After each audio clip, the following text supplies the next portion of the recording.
Maybe you've heard about gerunds and infinitives, but you're just not sure how to use them. Should I say to walk or walking? And when should I use these? It's so confusing. Well, that is what I'm going to teach you in this video, and we're going to go over examples. By the end of this lesson, you will understand what a gerund is, what an infinitive is, and when to use each, how they're used in real English sentences. If you haven't done so already, don't forget to hit the like button and subscribe. And now let's get into the video.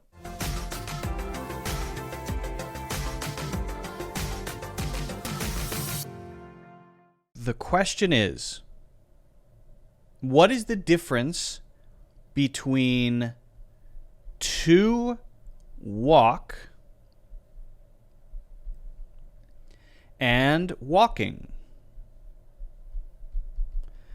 And more importantly, this is the question. This is the basic question. And I get a lot of these, so I thought it was worth talking about. Really, the question is, when do I use a gerund and when do I use an infinitive?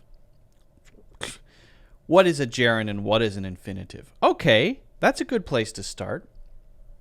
So a gerund is this one, and an infinitive is this one. Okay, but I still haven't explained what a gerund and an infinitive is. Okay, I agree. I haven't explained anything yet, but we're just sort of framing this because we want to understand when to use one as opposed to the other, because there are so many times that we see in sentences to something or ing something. Is that a verb? Right? Confusing. Difficult. Right. Okay, so now we know what these are called. Now we need to understand what they actually are, how we can use them, where we can use them. Okay. So when you see to plus the simple form of the verb, and usually it's going to be used after the main verb in the sentence, right? When you see this used like a noun or like something else besides an actual verb, it is probably an infinitive.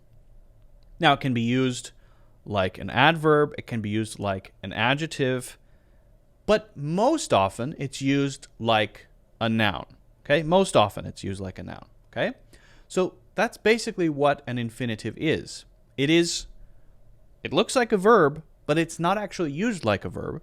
And again, it's got the simple form. There's no S after it. There's no walks. There's no walking. There's no walked. It's just the to form and then the simple form of the verb. Okay. Now, a gerund is kind of the same thing. It is a verb in the ing form, but in the sentence, the grammar of the sentence, it is acting like something else. Again, usually a noun. Now, let's be very clear. In the grammar of the sentence, it is acting like a noun, but that doesn't mean that it's not still referring to or talking about some kind of action. If you say the word walking, what movie plays in your head? If I say walking, you're picturing someone doing this with their legs, right? So yes, it's still talking about some action. It's just no longer used as a verb. That's it. That's what these are. Now it gets a little more complicated, so I think the best thing for us to do is some examples. Focus on some examples and get an intuition for this. I believe knowing something, because I just told you what it is. Knowing something is one thing. Getting a feeling for it, that's something else entirely. And there's a little speck on my shirt. Okay, speck.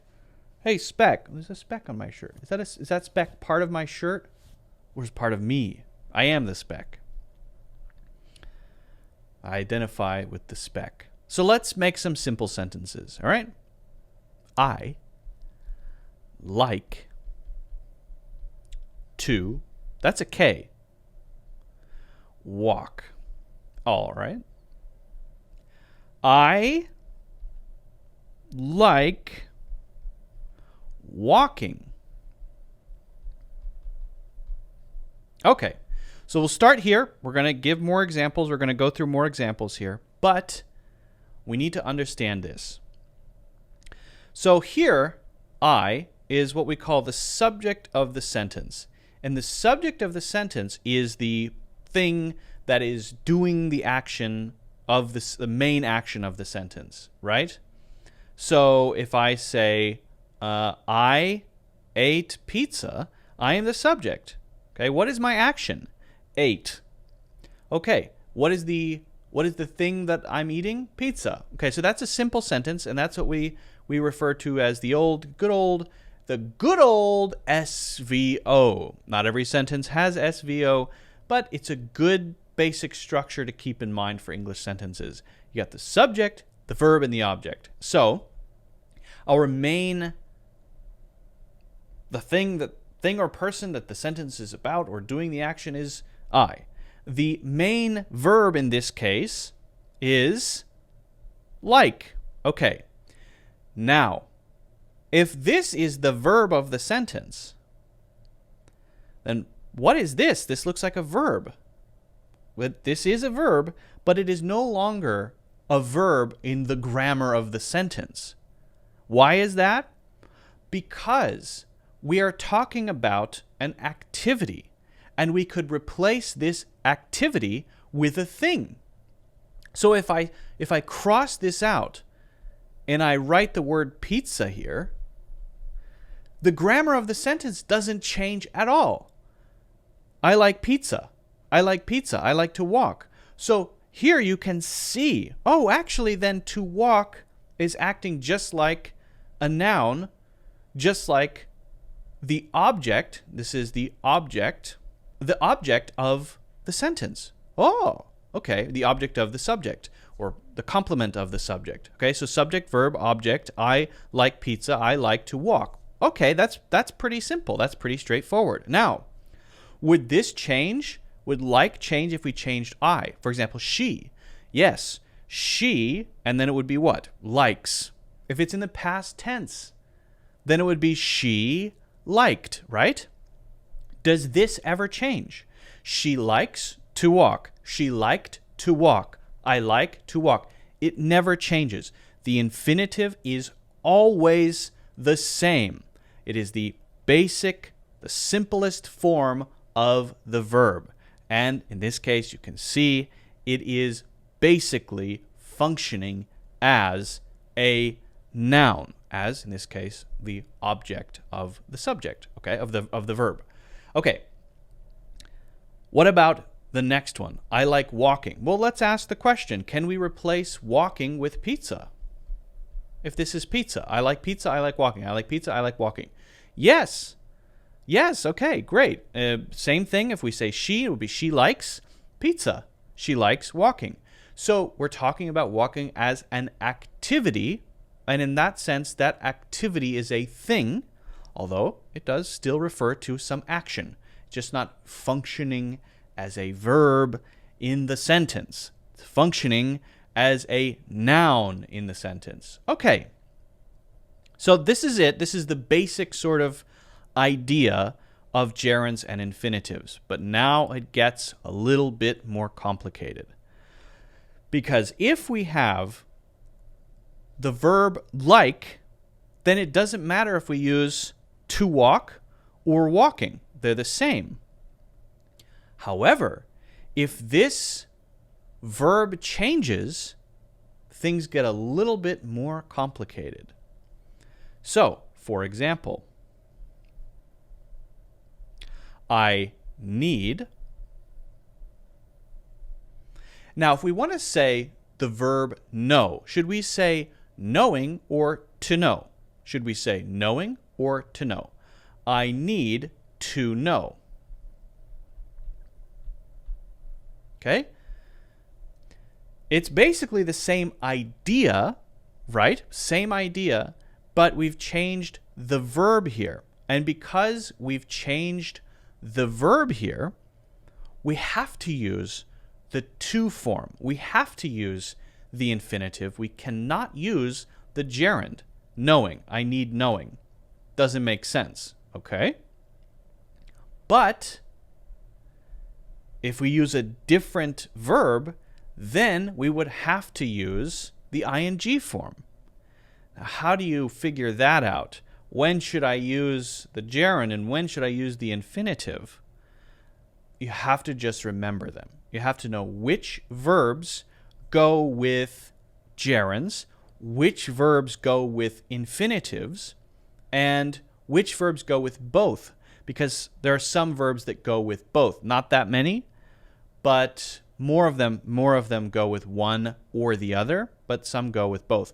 What I would do if I were you is I would go to ChatGPT and I would say, hey, ChatGPT, I need a list of all of the verbs that go with gerunds and a list of all of the verbs that go with infinitives.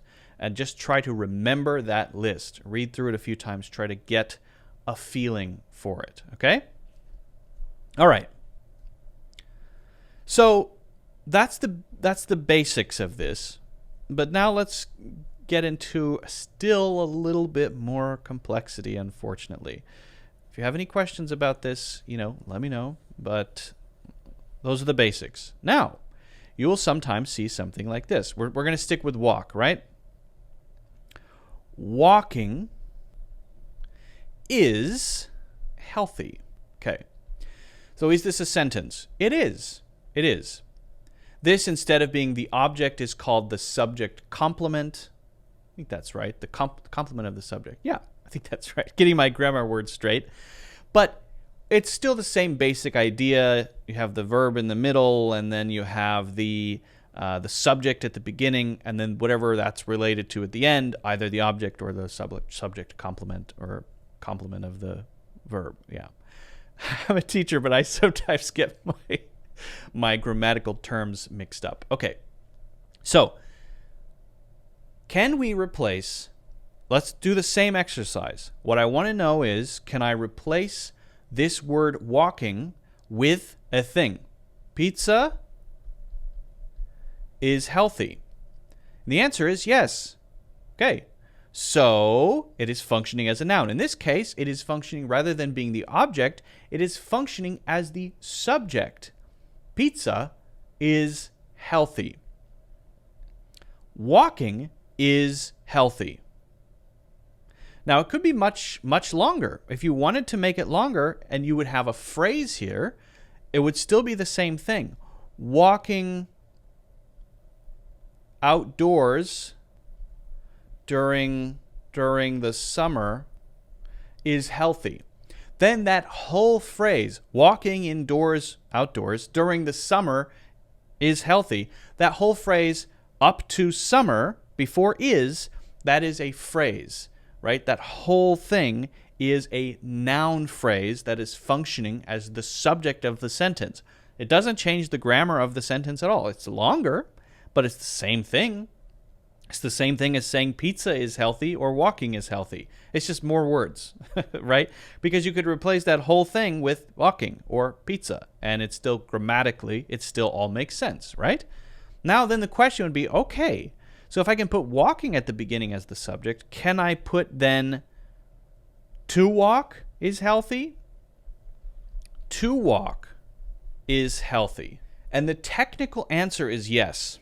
However, the infinitive at the beginning of the sentence is kind of not common anymore. It used to be more common and is mostly faded from the language. You'll hear specific phrases like to err is human, right? But again, that's kind of antiquated English. That's older English. So you don't usually see, very often, you don't see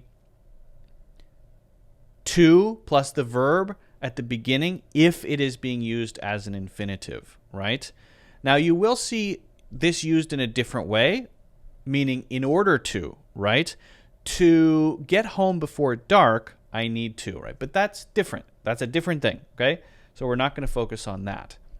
So hopefully this is now clear, right? Walking is healthy, and why this is not common is not because it's grammatically incorrect, but is simply because it is, let's say, fading from the language. Okay.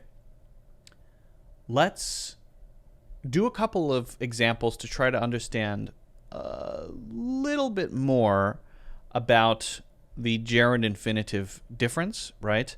And when we might use them, because these are not the only places we use them. I'm just trying to give you kind of the big picture, okay?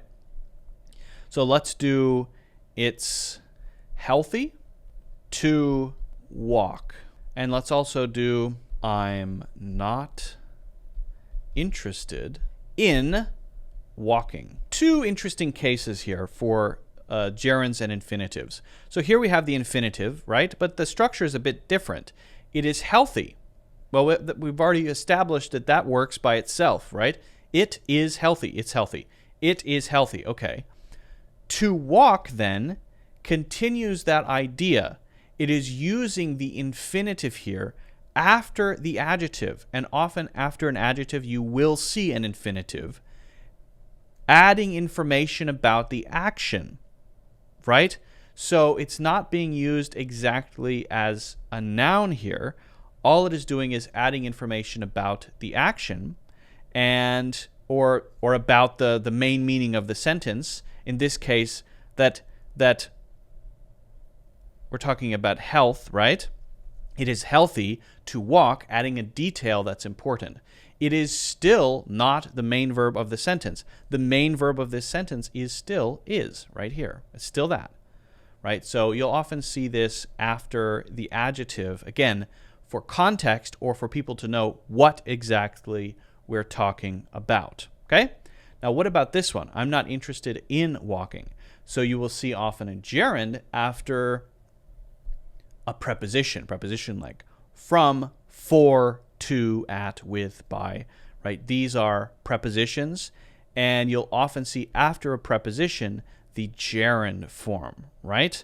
I just came from running. From running, that's the activity I was doing, right? And so I'm coming from that activity to what I'm doing now, and so in a way it's used like a thing, right? It's kind of used in this way as a noun. It's used as a noun, right? In this case, I'm not interested in, and we could replace walking with that. I'm not interested in that. I'm not interested in pizza. Same thing. It's used as a noun, okay? So my hope is that now you're feeling a little bit, if you weren't clear on these, now you're feeling a bit more clear about gerunds and infinitives. However, if you have any questions for me about how to use these, please let me know. I know it's kind of complicated, but this is very important stuff because you see gerunds and infinitives in so many English sentences. Again, if you have any questions, let me know. If you haven't already done so, don't forget to hit the like button and subscribe, and also get a free course, Natural English Conversations, in the links in the description.